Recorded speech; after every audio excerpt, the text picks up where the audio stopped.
What's up, everyone, and welcome to the Corporate Bartender. Facilitation is a thing that a lot of us do every day, but not a thing many of us may have thought about as a buildable skill. Maybe you got promoted into a leadership role and you find yourself doing it without any real training or forethought. If you've ever been there, you're in the right spot. We've got Therese Miclot on the program today. Don't know Therese? That's all right. We've got you covered. She's an executive coach, speaker, facilitation expert, and she knows that building relationships are at the core, which is near and dear to our hearts. And today she's going to give us a hand with those pesky facilitation skills. She's also the author of the Facilitation Advantage, How to Drive Impact, Build Relationships, and Lead with Influence. This is a fantastic conversation, and I think you're going to dig it. So buckle up, TCBers, grab your favorite cocktail, and let's get right on into it with Therese Miclot on today's TCB.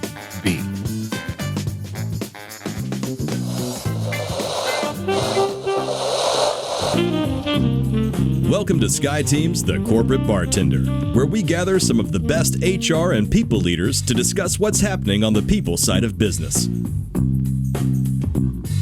Now pull up a stool, belly up to the bar, and join us for The Corporate Bartender.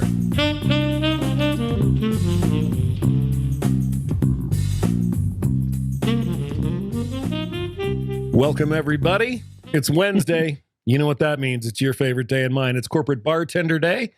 It is the 19th of March, 2025, and the 220th time we've convened this group of really awesome people. And you know, like I love to say, today's going to be a fun day.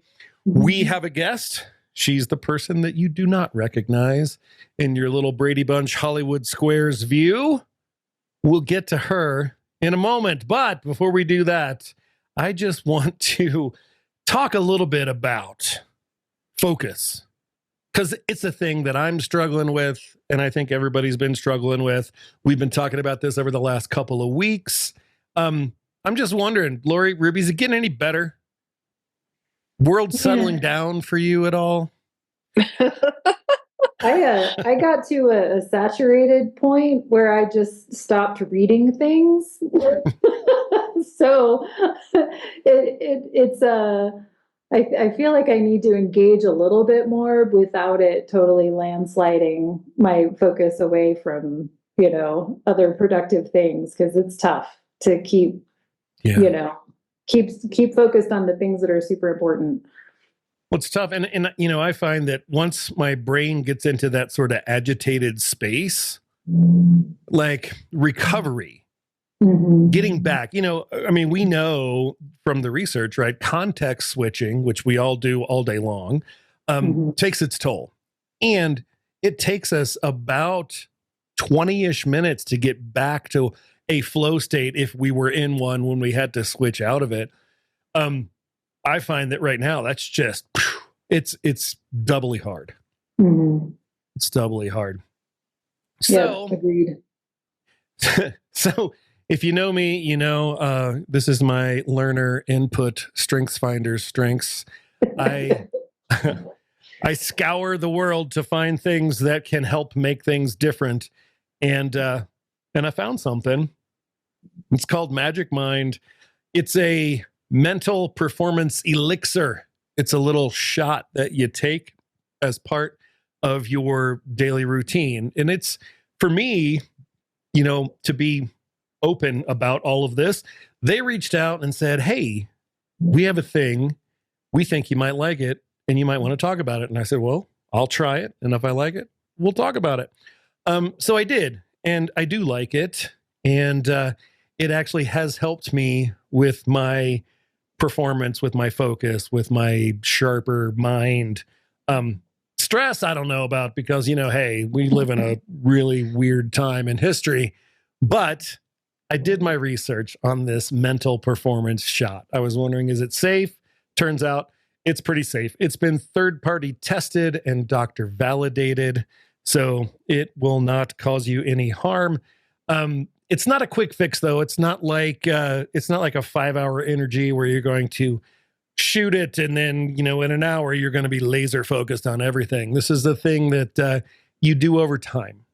So one of the things that they suggest is like a 7-day challenge. Do 7 days on, do 7 days off, and you decide, right? So it doesn't replace your coffee. It is an addition to whatever your morning routine is. And the company's pretty awesome. They give back. They give 5 cents from each bottle. Goes back to mental health charities, which near and dear to my heart. I believe that's awesome. And if it's your bag, they are 100% carbon neutral. And the best thing is, if you don't like it, you got 100 days to decide. You can send it back and get your no questions asked 100% refund. But you know, Lori, my favorite thing is Lori and I have a code. For the first time in history, Lori and I have a code to get you a discount on some product. So if you want to try Magic Mind, head on over to magicmind.com/EricandLori20. That's magicmind.com/EricandLori20. And you get a special deal. So with that, we will move on into our day. Ruby said her favorite part is the code. It's true. It's true. Remind me to say the code again at the end, because I always forget, because I'm not used to having sponsors. So this is a new thing. But today we are going to have our conversation with Therese Miclot. I will tell you more about her in a minute, but you can see her on the screen. She's the author of a book called The Facilitation Advantage: How to Drive Impact, Build Relationships, and Lead with Influence. And I think that's something that everybody here and everybody in this community could stand to pay attention to, because we got to wield those facilitation skills all the time. Then we'll do our funny stuff, good feels, and our silly cocktail, and it'll be dinner time. Housekeeping things first. We've got some dark days ahead. And I don't mean that in the spiritual sense. I mean that in the Ruby and I got to go to Virginia and do some work sense. So next Wednesday, March 26th, 2025, the travel gods will have us in Richmond, Virginia. We've got a guest the week after that, though. Her name is Kelsey Neff. She'll be here on April 2nd. She wrote a book called 52 Weeks of Impact, a guidebook for your first year of leadership. And I got to say, Kelsey's awesome. We did a pre-call, and it was a few days before Lori and I were going to San Diego. And it turns out Kelsey went to school in San Diego and gave us a bunch of stuff that we had to do when we were in San Diego. So first thing we did was go to the restaurant she recommended, and it was awesome. So awesome job, Kelsey. We'll see you next week. Margaritas and homemade tortillas. I mean, I got to say, it was 11 o'clock in the morning. So we were waiting outside for it to open. That's how we roll. That's what we do. But today is all about Therese Miclot. Therese is a dynamic leadership development consultant. She's a coach. She's an author. She's a speaker. She does all the things. She's been at it for over 2 decades. She's got a master's degree in IO Psych, and she loves working with the techies. She calls facilitation that secret leadership skill that you're probably overlooking. There are things that we've seen in our forays with tech companies, and Lori works inside of one. We see a lot of technology leaders who get promoted because they were really good technology doers, and now they're leaders, and they've got to get up and talk to people, and they didn't have this on their bingo card for this point in their career. And some people have a gift, and some people need to develop a skill. And Therese is going to be here to help develop that skill. And I don't think we warned her, but Therese, we like to dance people on to the show. So let's give Therese a warm TCB welcome, shall we? Great. Yes. See, I leave the music going until you start dancing too. Okay. Say no more. Say no more. Thanks for being here with us today, Therese. Oh, I'm happy to be here. Excellent. Excellent. Well, we always like to start with a little bit of an origin story, because I imagine that when you were a child, this isn't what you thought you'd be doing at this point in the game. So tell us a little bit about how it started and how it's going now. Sure. Yeah. So I am here today because of things that happened to me in my past. And the short story is that when I was 13, we lost my father to cancer. I'm the middle child.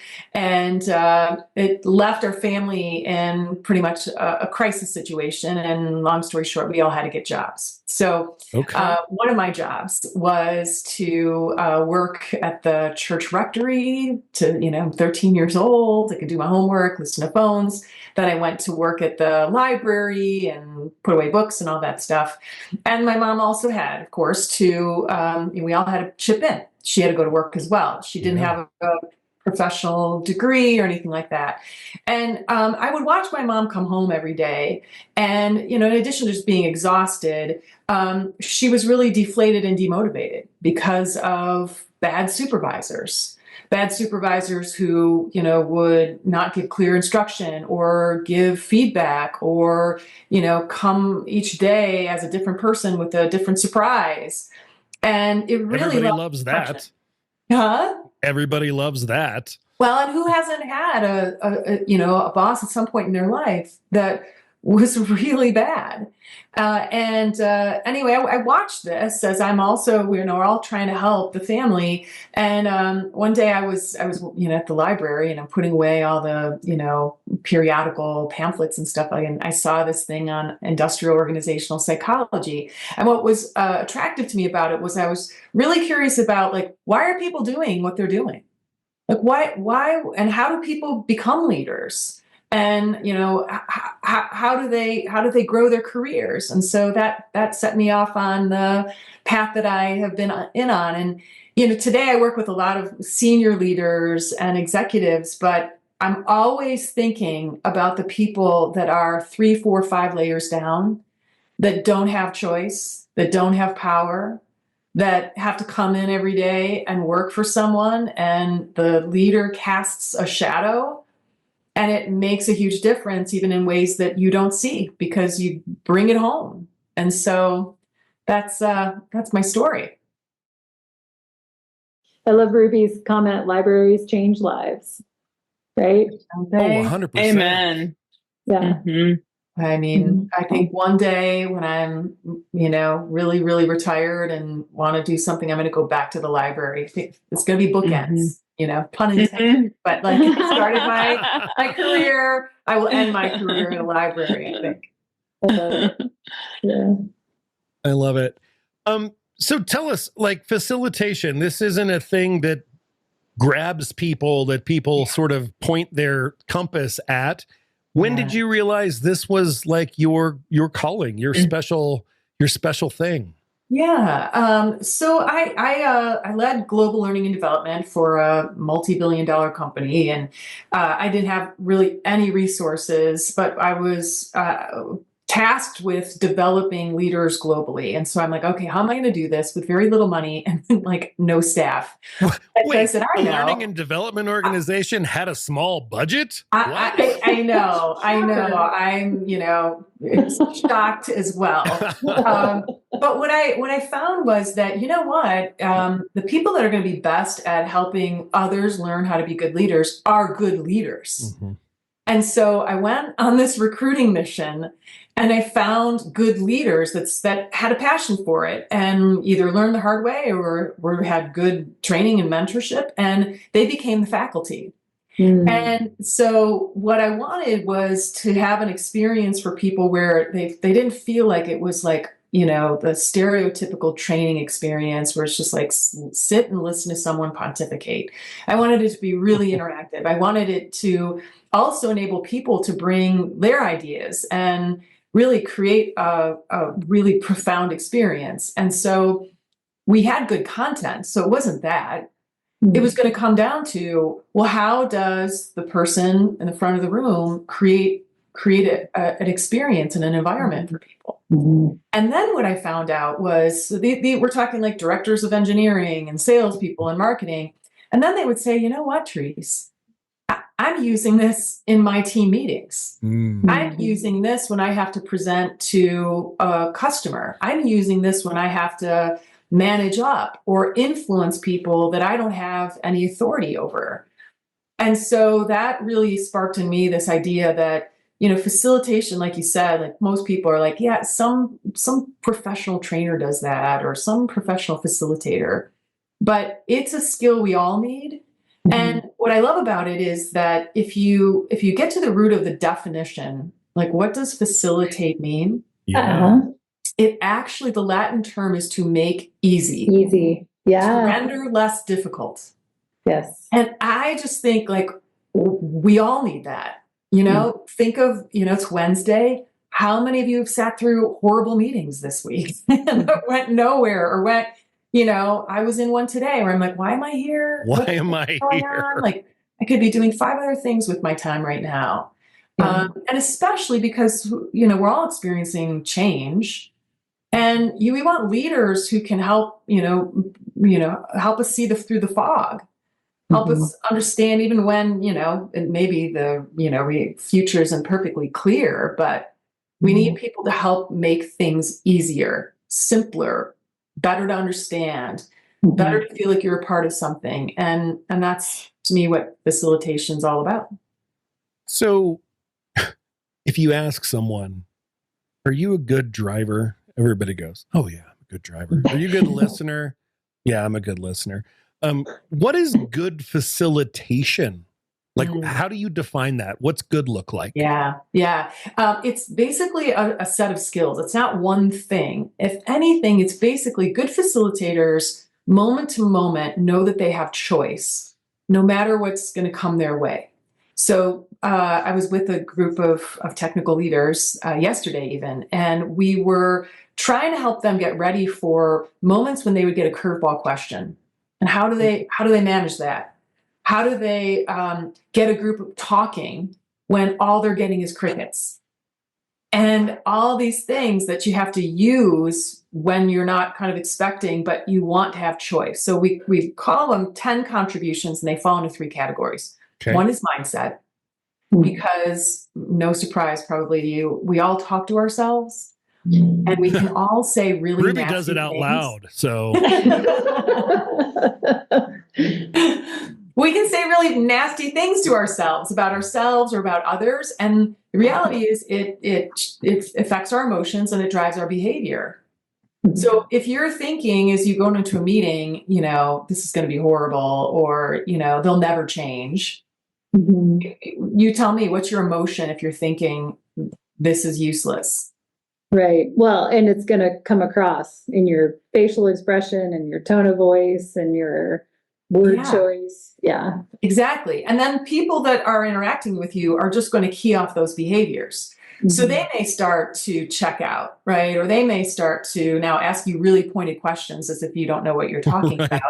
You leave that meeting and you're like, see, I knew it. I knew it was useless. I knew it wasn't going to go well. Self-fulfilling prophecy.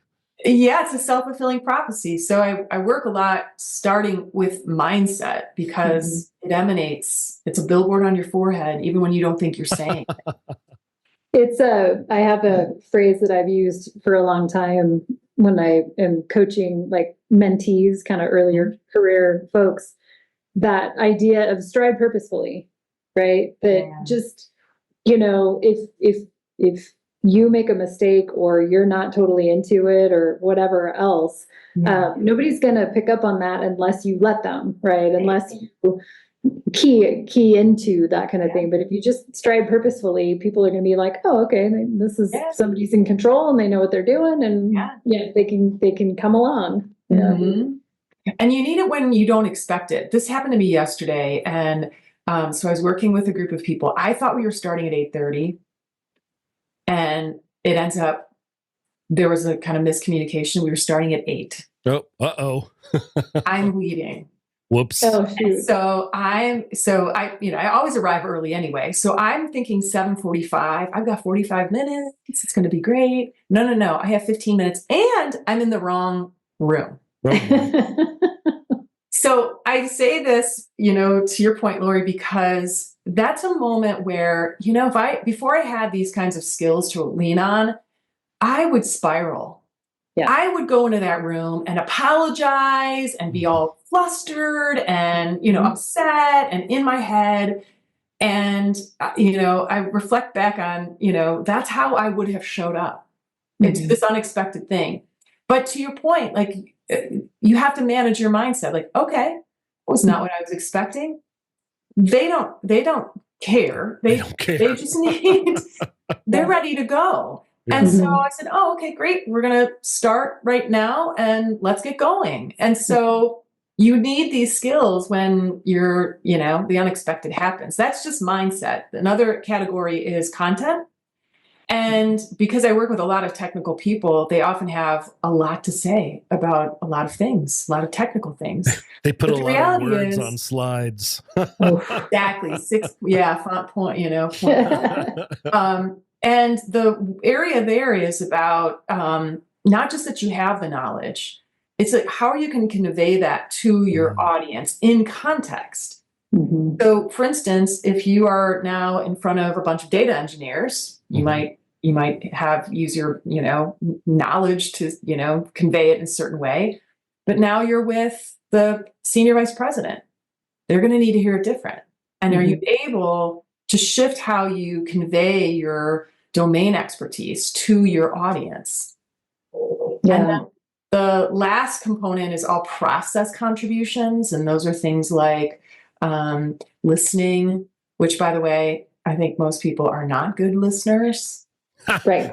But they think they are. They think they are. But, let me ask all of you, did you learn listening anywhere? So it's an interesting question because Ruby and I talk about this all the time, because in the work that we do, especially the coaching work, we actually did learn listening.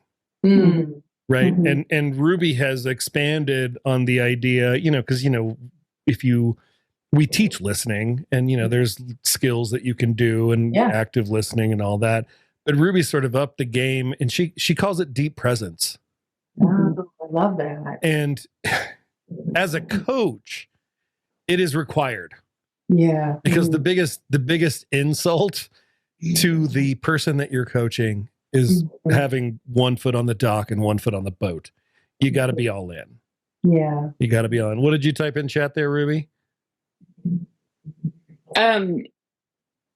I really give a shit about deep presence. It's really important to me. And I think it comes from this place of experiencing the opposite or experiencing contrast in some of my early relationships in my life and in some of my experiences at work. It's like a sensitive spot to me. I think it's so critical to the human experience to listen to each other. And there's so much data available. And when we're listening, we're actually opening up to a new experience together instead of us each bringing in our own thing. I think it is the number one skill for any leader to be present and listen and really just be with people. But Therese's point, most people don't intentionally learn that. No. And it's just right? I'm waiting to respond. I'm not listening. Yeah. I'm waiting for you to stop so I can say my words. Yeah. It's so funny. We don't, because we can hear, we assume we can listen. Listen. Right. Yeah. Right. Because we can speak, we assume we can talk too. And I'm in the middle of this book right now. It's called Talk by Allison Wood Brooks. I can't get my camera to focus on that for some reason, probably because my hands are doing all this. That was there. There it goes. And to your point, Therese, it approaches this subject from the question that you just postured. So most people don't learn how to listen. So how do you help them? Yeah. Well, we call it deep dive listening. It's a bit of what are you listening for?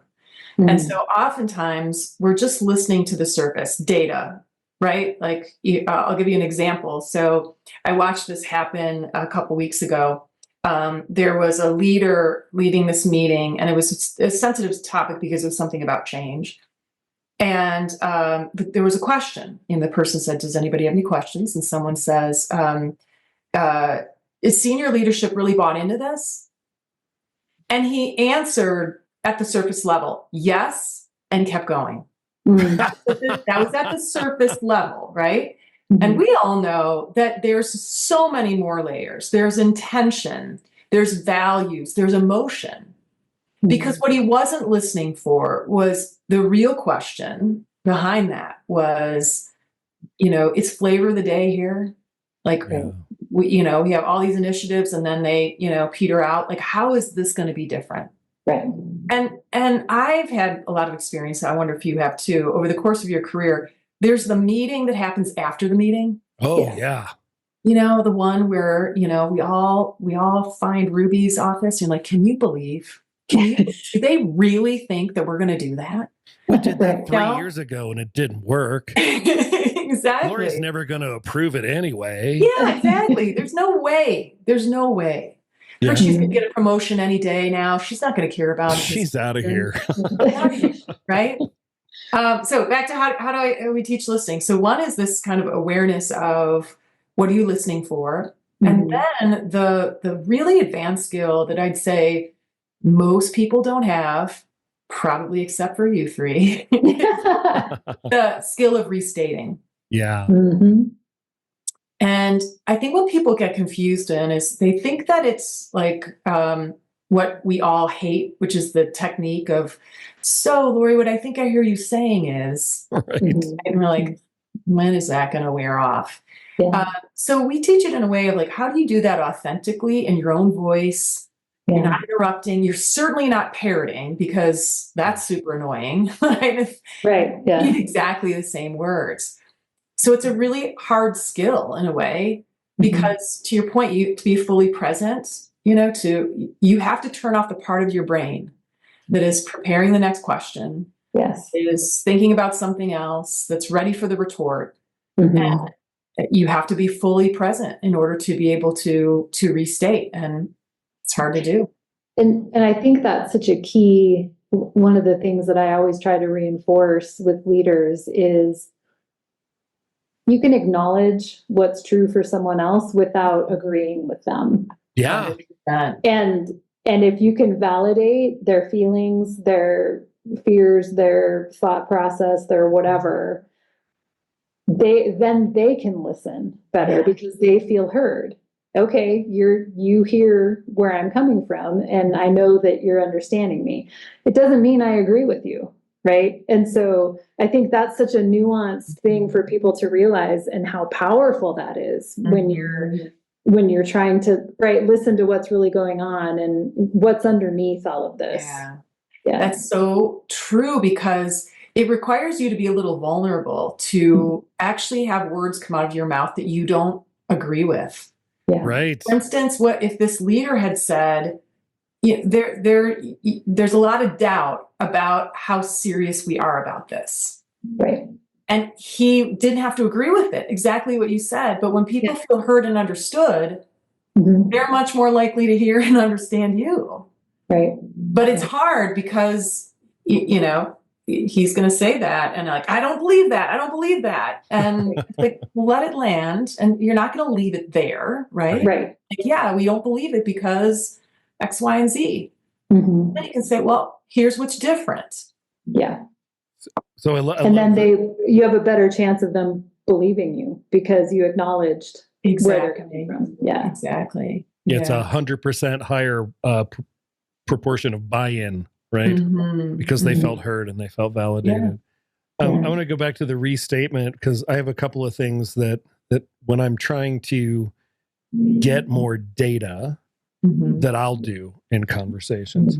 And so restating aside, my hip pocket phrase is say more. Say more. Yeah. Right.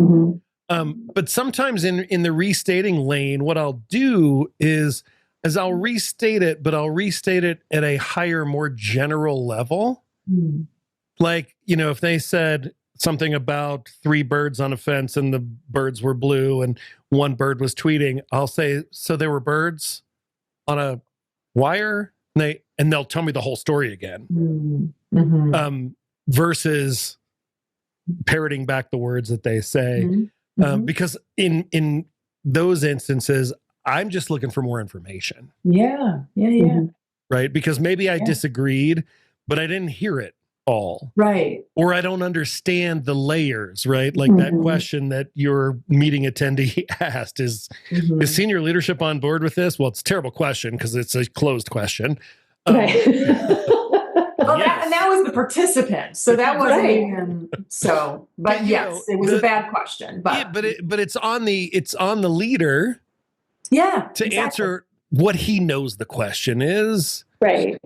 He knows. Sure. He used the closed question card to get out of that conversation, which makes him seem less trustworthy. Yeah.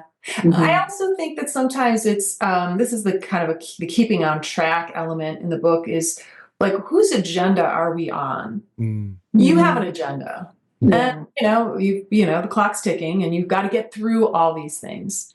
And then there's the agenda of the group.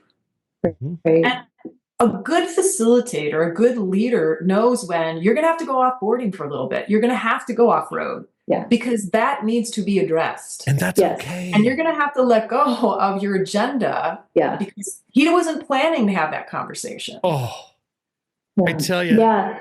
That reading the room you're in, right? Yeah. Like you can't just write an email if you're not gonna actually be present with how this is being received.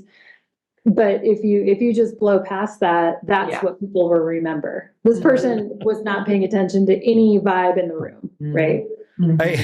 I've worked with facilitators over the years, and I've trained a lot of them. And, I tell them the same thing, Therese. I'm like, the time blocks in our agenda here are aspirational, right? They're for us to keep things straight in our heads. Actually, any participant-facing agendas I create have no times on them except lunch, start, and stop.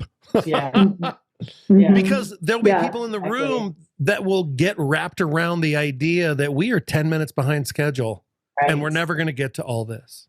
And I always tell them, I promise we will get to all the things. It may not look like this. Exactly. And it should let people, when you're co-facilitating, off the hook. Like they don't have the agenda. Exactly. You don't have to worry about, and to put that stress on them of like, well, we got to keep moving along. It serves no purpose. Yeah. I love how you said that though, like distinguishing you have an agenda, you have information you need to communicate, or you have, influence that you need, to try to put in place. But if it's only one directional and you're not paying attention to how it's being received, you're not going to accomplish your agenda. It's in your best interest to accommodate what they're offering, because you may not have realized you needed to spend 5 extra minutes on what's different about senior leadership's engagement in this, right? You took it for granted. They are not.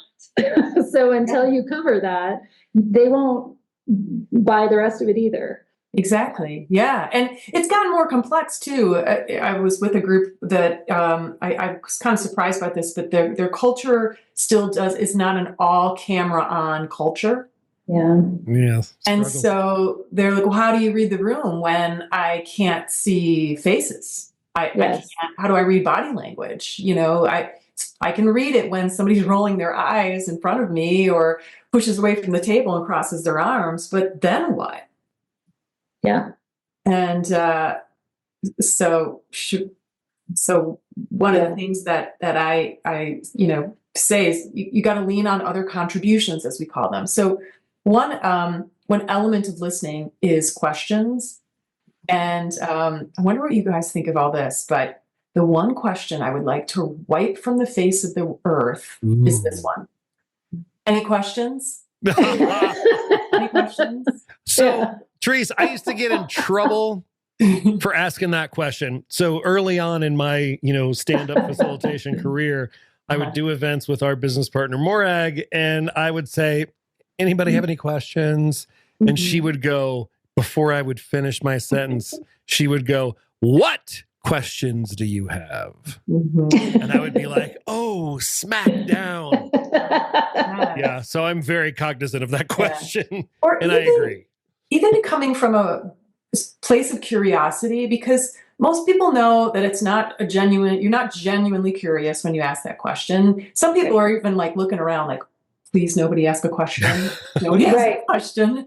Right. You have to really, I tell like leaders, like, it's probably the one thing that you're not thinking about, but that you should in higher stakes moments is plan your questions. Because if you think a great question is just going to pop into your head, it is unlikely if you haven't developed that skill. It could even be, so, when you look at what we just reviewed, what are you most excited about? Or, how do you see this working in your part of the business? Or how have you seen this similar to something else? And it all comes back to your mindset. So if you have a mindset of curiosity, I wonder what I don't know. Yes. You're going to lean towards drawing people out. And so when you can't see faces, you're going to have to rely on voices. Yeah. And you're going to have to double down on questions that will genuinely get people talking. One other tip I give is how important it is to give context to your question. We call it previewing questions in the book. And so maybe you've encountered this already today, maybe by text or by Slack. Did you ever get a note that says, do you have a second? I did get one today. Yes. Okay. And Lori, what did you think when you just got do you have a second, Lori? So to his credit, he followed up with, in parentheses, unrelated question to yesterday's conversation, right? Because we were a thing we were working on, and he asked that. So he did because it's just left open. Do you have a second? I'm like, depends on what you want, right? Completely.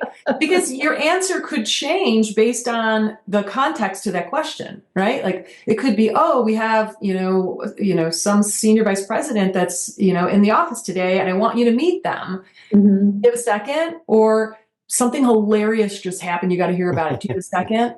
Right. Your answer might be different. And in rooms especially where there's peers, and you ask a question, a lot of people are going to think twice before answering. One, if they think it's a yes or no question or a right or wrong question, because who wants to look bad in front of their peers? Right. And how are you going to use that information? Why are you asking? What are you going to do with it? Yeah. So I was working with a leader who, this was like a light bulb moment. He goes, oh my gosh. The question I'm asking, and it immediately puts people on the defensive, is, why did you do it that way? No, why is terrible. Why did you do it that way? And I said, well, how do people respond? And he said, well, they immediately give me this long diatribe about why they did whatever they did. And he goes, that's not even what I was looking for. He was a new leader. He was really focused on innovation. Like, how can we really, hit the reset button in the way our processes are working? And that was his intent, but that's not what people took. Yep. For him, it was just as simple as saying, hey, no right or wrong. I'm not looking to place blame. I'm trying to understand ways people are doing things so we can improve them. Why did you do it that way? How did you get him to reframe it? Huh? How did you get him to reframe it? I just said why are you asking the question? And I think that in really, we're all busy, we're super busy. And I think it's easy for us to think, you know what I mean? Totally. Like, you know, and the fact is we don't. And hey, I'm guilty of it too. Like I used to have an HR role, and I was busy, going down the hallway, and I saw one of my direct reports, and I said, hey, can you come to my office? And they went, what'd I do? As an HR person, never. Guys, get me a box. I got it. Yeah, so exactly. Eric, she comes into my office and she's like, are you firing me? Right. What? Yeah. Are you kidding me? No, I wanted to, show you something, and I brought it in from home. Yeah. And so this happens over and over and over. It's probably the one tip that you could start to do immediately that will have a positive impact. It's just give a preview to your question. Yeah. And watch how faster you get responses. Yeah. And how more like on the bullseye, they'll give you the right information, because they're not trying to guess, well, what are you asking for? What do you mean by that? Because if you don't have context, people will make it up and they'll usually be wrong. Make it, and they'll make it negative. Always. Yeah. Always. Yeah. We talk all the time about intention versus impact, whether that's giving somebody feedback or just the situation you're describing, right? My intention is to learn through pure curiosity, but my impact was questioning their competence or challenging their intelligence, right? Like, whoosh, total miss. Yeah, that's 100%. Right? Like actually taking that moment to state your intention is a game changer. Mm-hmm. It's totally it. And so I think it's one of the ways where if you find that you're in a lot of meetings where it's like crickets, like I can't get anybody to talk, but I really want them to talk. That's one thing, is just start to preview your questions and ask more curious questions than simply any questions.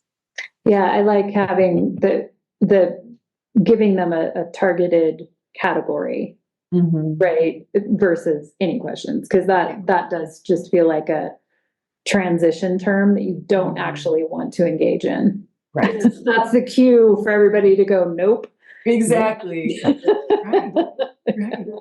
Yeah. But I do, Eric, to your point, I do, especially if I've just given directions to something like an activity, or that's when I'll use what questions do you have, right? I just went through all of this. What questions do you have? Because it's more inviting to, I'm assuming I may not have been 100% clear. Yeah. Or there's a piece of this that you don't get. So I'm inviting you to seek clarity. Yeah. I love that one. And the one I've been using lately is, what else do you need to know right now to get into that activity? Yeah, that's great. Because my assumption is now somebody's got to have a question, because there's no way everybody took it in, because they probably didn't take that focus drink. So, like they weren't all there. And then, they get into small groups and everyone's like, what are we doing again? What are we doing? Yeah, totally. All the time. So yeah, what else do you need to know in order to accomplish that action or activity? Yeah, that's a good way to say it. Yeah. It's so, what I love about all of this is starting with the self-awareness, because that's always where we should start. Yeah. As a facilitator, how am I showing up? Right? Like what vibe am I putting off to your set, the mindset piece? What's the agenda that I'm trying to get across, and how can I be aware of what's going on in the room, and that intention versus impact piece, all of those,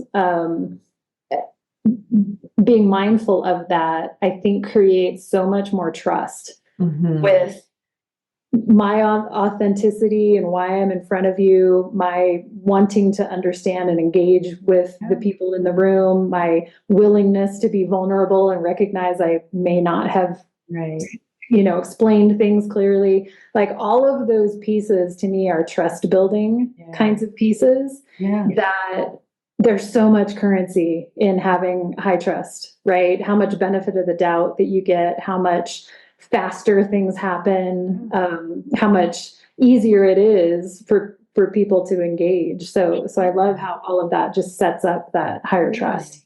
You can be even a better problem solver if you listen deeper than just jump to solve. Yeah. I feel like I unwind a lot of tech leaders who are, their immediate action, especially when they become managers, is I have to have the right answer. I better give you advice. I better tell you what to do. And two things happen. One, they now just feel like all they're doing. There's one person that I was helping who, she literally had to line out her door every day. Wow. Because she created the behavior of people feeling, well, I have a problem, I come to you. I don't, and so she created this own dynamic of being the Pez dispenser of all answers. And that's not what she wanted. And so it was listening of well, okay, before you just immediately, have you tried this? Well, how about that? Just listen a little deeper. And one, because you're going to learn more, and you then solve the root not the surface, because they're going to be coming back, standing at your doorway, trying to get something else. But I love what you said, Lori, about trust, and it made me think back to my mom who passed away about 7 years ago, and how I wish that was her experience. Like, that's why I'm doing it, because don't we all want that? Like, we spend a lot of our time working, and there's this adage that you learn faster from a bad boss because you learn what not to do. But then that runs its course, and you're looking soon for the next job if you have that option. And I think we need a lot more of that, at all levels of leadership. I loved what you said about the jump to solution people. There's a thing that I learned from somebody I was coaching a while back, and Ruby and I usually talk about this in our workshops because we deal with a lot of technical leaders, and they like to solve problems, right? It's kind of how they're wired, many of them. So this person that taught me this trick, she was a CFO, and she was a jump to solution person. And she got feedback one time from somebody that said, I don't want you to solve the goddamn problem. I just want you to listen to me. Yeah. And so she started doing this thing. When somebody would come in and drop a problem on the table, she would say, all right, before I do anything here, do you want me to fix it? Do you want me to coach you? Or do you just need to vent? Or balloons celebrate, come flying up, right? Perfection. So fix it, coach you, or vent, which helped her because it told her what her role was. Yeah. Right. That's gold with children. That's gold with your partner. that's gold right there. Because we don't often know. We assume what our role is in that. Right. And to your point, right, as a technical leader, many of us got to leadership roles because of our competency. Yeah. And if I don't have the answer or the right thing to say or know how to solve your problem, I am incompetent. Therefore, I am not worthy of my job and not valuable to the organization. And we roll down that slippery slope. That's right. That self-talk. Related to that, so one of the other contributions, as we call them, is how you engage with presence. And the content there is about status behaviors, and that we're all kind of wired from the moment we were walking the earth to look for behaviors from people that would tell us, oh, you'll keep us safe, or you'll find a food source, or you'll find a place to keep us warm. It hasn't really kind of gotten out of our wiring. Yeah. And so we talk about, it's not a do or don't when it comes to engaging with presence, but behavioral choices based on what you're trying to do. And what's always very interesting to technical leaders, but I think to all, a high status behavior is to listen. Which is so counterintuitive. Right. Because, as you said, like they got promoted in their technical capacity because they had good answers, they spoke up, right? Yeah. They knew the equation. And it's kind of a real, shift of mentality to think that listening can be really high status. Same with pausing. Because I find, maybe you find this too, as you work with and coach people, the more nervous people get, the faster they talk, and they try to get everything in, and that I only have 5 more minutes. And so, pausing is another very high status behavior because it sends the signal, like, I know the clock's ticking, but you own the time. And such a, useful thing to focus on. And it's also because you probably said something brilliant, and you should pause to allow people to take it in. Well, and I think that's so true. In those really salient points to pause and potentially to repeat something, right? Like if you really want something to stick and you really want to make sure that was her, because it disrupts the normal flow, and it's like, oh, okay, it kind of changes where if people were drifting away, they're like, oh, wait, something's happening here. Yeah. Awesome. Well, this conversation has been fantastic. Therese, tell us, where do we go on the worldwide interwebs to learn more about you and to get your book? Yeah. So first of all, connect with me on LinkedIn. I'm very active there. I think in the spirit of giving and, in honor of my mom, I add a lot of value. I post quite a bit on LinkedIn. So I'd love to see you there. You can get the book, Amazon, anywhere. If you go to the facilitationadvantage.com, the website for the book, you'll find a way to get the book, but also you'll find a free self-assessment. And what's cool about that is, we only touched the surface on several of the contributions, not all of them. But I think if you're busy and it's like, okay, I kind of get it, but where do I really begin? The self-assessment will give you a very quick answer, because maybe it is your self-talk. Maybe it's listening. We haven't talked about storytelling. Maybe you're the, eighth meeting of the day. Everybody's exhausted. And you got to get your point across. Well, you have a choice. You could just give information. You could stop and tell a story. You could stop and listen. And so this will help you kind of narrow and just focus on one or two things and see the payoff. Awesome. I love it. Therese, thank you. Thanks for being here today. I love this conversation. We are going to shift into our end of show ritual, our funny things, good feels, and silly cocktail. And Ruby's going to pop out to yoga in about 3 minutes. So bye, Ruby. Self-care. Yes. All right. Funny things, stupid things from the internet that made Eric laugh this week. Funny thing number one. I think about this every time I cut my fingernails. The shit you got to deal with immediately after cutting your nails. It's a picture of a bottle of apple juice where you got to pull that little tab off a can, picking up a coin. This one is from the We're All Getting Older department here. Hey, human body says I can grow a fully formed human baby in like 9 months. I'm talking brain, functioning respiratory system, eyeballs, everything. Me, cool. How long will it take for my twisted ankle to feel better? Human body, 7 years, and it'll never be the same. Yeah, that's funny. Yeah, I hurt my back sleeping. It took 3 weeks before it felt almost normal. This one is from the parents bucket. Once I ate an Almond Joy and I broke out in hives, and I was like, maybe I'm allergic to almonds. And my dad said, or maybe you're allergic to joy. And he was right. Eric. Wouldn't be the bartender if I didn't have a slightly dirty one here. This is a text exchange. Hey, Sarah, you're probably still asleep. It feels weird since we broke up to text you, but I got to tell you something. Hey, Sarah's still sleeping. Gave her a wild night. What do you want to tell her, loser? Tell her my HIV test came back positive. Thanks, champ. Oh my God. Terrible. I love the inclusion of the word champ. Champ. This one was funny from the HR department. HR at my work just called me and I thought I was in trouble for something, but they just let me know my 11-year-old sister has been commenting on their Instagram every day, telling them to give me a raise. Good girl. Not a bad strategy. And it also wouldn't be the bartender without a nerd joke. Here we go. Horse in real life, horse in chess. Wait. What? Oh my God.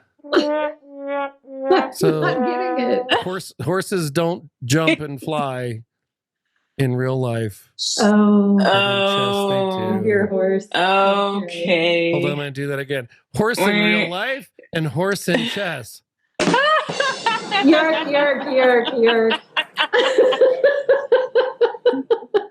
It made me laugh, and it's my fucking show. So. Hey, knock yourself out. It's my fucking show. Today's good feel story. This one's going to bring a tear. It's Steve doing Steve. Steve Hartman went on the road where some muscle car drivers proved that their most powerful muscle is their heart. Powerful enough to lift a kid's spirits. Amazing. Faith in humanity, man. That's right. Gotta have Gets it. Ruby too. She stayed longer than she was supposed to. All right, today's semi-quarantine cocktail. It's called, is that a turtle in your pants? Or are you just happy to see me? It's a riff on a cocktail called the Baby Turtle. You need a little tequila, one Pennsylvania man, not Florida man, a little bit of lime juice, and Newark. Oh, Newark Airport. Little egg white. So the body scanner showed something concealed in the passenger's groin area. A little bit of grapefruit juice. When questioned after the pat down, dude reached in and pulled out a 5-inch turtle wrapped in a towel, little cinnamon syrup. The turtle was confiscated. And it's not clear if the turtle was the man's pet or why he had it in his pants. Little Campari. Could have been worse, I guess. My favorite thing, though, was the TSA guy said, we've seen travelers try to conceal knives and other weapons on their person, in their shoes, or in their luggage. However, I believe this is the first time someone was trying to conceive a live animal down the front of his pants. Small one either. I mean, right? That's bizarre.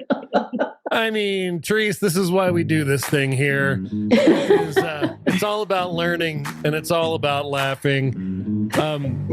I love it. Every week I learn something. Every week I laugh, even when there's horse jokes that Lori doesn't get. Thanks for being here with us today. Thanks to everybody who's tuned in and listening. We'll see you next week. Go have some dinner. Thank you so much for joining us today. If you had a good time and learned a thing or two at today's happy hour, please share it with your friends. If you want to join our tribe, head on over to skyeteam.cloud/TCB or email us at info@skyeteam.com. That's SKYE team.com.